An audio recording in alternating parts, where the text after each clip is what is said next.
Prime minister of England, secretary of state India Pethick Lawrence, तमाम governors, director IB की चिट्ठियां हमने यहां डाली हैं। जो पढ़ना चाहता है पढ़ ले और फिर फैसला करे कि हमें आजादी किसने दिलाई।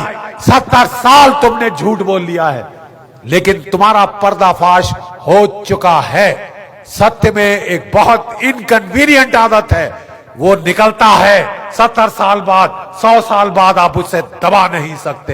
देखिए, सैनिक को लाल किले में बुलाया, मंच पे बिठाया और राष्ट्र ध्वज को फहराया। इससे जो नेताजी की जो ख्वाहिश थी कि हम दिल्ली दिल्ली जाएंगे, लाल किले पे अपना तिरंगा झंडा फहराएंगे, वो आज पूरी हो चुकी है, वो आज पूर्ण हुई है। 75 साल बाद नेताजी वहां पहुंच गए हैं। देवी और सज्जनों में ज्यादा समय नहीं लूंगा, मैं सिर्फ कहना चाहता हूं कि हमें कहा जाता है, दे दी हमें आजादी बिना खड़ग बिना ढाल, साबरमती के संत तूने कर दिया कमाल। माफ कीजिए, इससे बड़ा झूठ मैंने नहीं सुना, इससे बड़ा झूठ हमने नहीं सुना।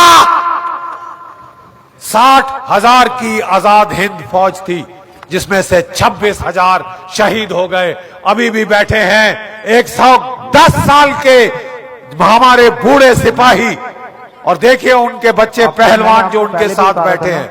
क्या बोलेंगे आप उनके माँ बाप को जो हमारे उनके साथी शहीद हुए? उनका खून बेकार में बहा, उनका खून बहा तो आप आजाद हैं। आज नागालैंड से लोग आए हैं, इतनी दूर से, मणिपुर से लोग आए हैं, क्योंकि उन्होंने नेताजी को देखा है। नेताजी के ऊपर न्योछावर है। नागालैंड के लोग हमारे साथ हैं। देखिए जरा अपनी पोशाक में, परंपरागत पोशाक, प्लीज खड़े हो जाइए, प्लीज खड़े हो जाइए मेरे नागा दोस्त। देखिए ये क्यों आए हैं यहाँ पे, ये नेताजी की वजह से आए हैं। थैंक यू हमारे भाइयों बहनों नागालैंड के, क्योंकि नेताजी वहां पे रुआजो गांव में उन्होंने अपना हेडक्वार्टर बनाया था, और जो वैखो साहब के जो पिताश्री थे, फादर थे, वो उनके दुभाषी नियुक्त हुए थे, एडमिनिस्ट्रेटर नियुक्त हुए थे। उन्होंने आजाद हिंद फौज को इतना भरपूर सहायता दी थी लड़ने के लिए अंग्रेजों के खिलाफ। हमारी आजादी की लड़ाई हमारे नागा भाइयों ने शुरू करी थी। हमारी आजादी की लड़ाई हमारे नागा भाई और बहनों ने शुरू की थी। हमें बोला जाता है हमें अहिंसा से आजादी मिली, हमने रिसर्च करी है और हम चैलेंज करते हैं, ओपन चैलेंज। सारे ये जो लेफ्टिस्ट हिस्टोरियन, कोर्ट हिस्टोरियंस को आपने हमसे डिबेट करनी है, आपने सच जानना है। एक एक अंग्रेजों की चिट्ठी हम यहां ले आए हैं, एक एक चिट्ठी अंग्रेजों की जो साबित करती है। Wavell, viscount Wavell, chief of the army staff, field marshal लॉकिनले, prime minister of England, secretary of state India Pethick Lawrence, तमाम गवर्नर्स, डायरेक्टर आईबी की चिट्ठियां हमने यहां डाली हैं। जो पढ़ना चाहता है पढ़ ले और फिर फैसला करे कि हमें आजादी किसने दिलाई।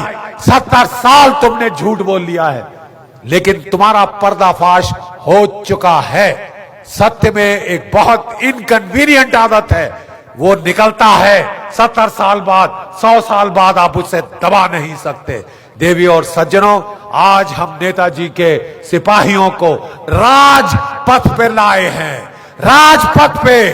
और अगला साल हमारा निवेदन है इस सरकार को कि नेताजी का स्टैचू राजपथ पे लगाइए, जहां जॉर्ज 5 के पुतला था, और वो स्थान रिक्त है, वो स्थान खाली है, वो स्थान नेताजी का है, वो स्थान नेताजी को दीजिए। You will have to give it to Netaji. It belongs to Netaji. We will see that he gets there.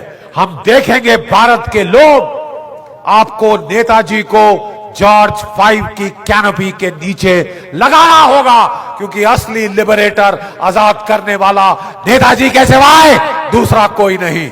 मेरे साथ एक बार जरा खड़े हो जाइए, आखिरी है। और जरा देखें आप में अभी भी कितना जोश बाकी है। खाना मैंने भी नहीं खाया, लेकिन देखते हैं फौजी कितना गरज सकता है भूखे पेट से। मेरे साथ बोलेंगे जय हिंद, जय हिंद। इस्लामाबाद और बीजिंग तक की आवाज जानी है। एक बार फिर जय हिंद, जय हिंद। बहुत बहुत आभार, बहुत बहुत धन्यवाद। धन्य है आपका नेताजी के भक्त जो आज यहां आए। Thank you.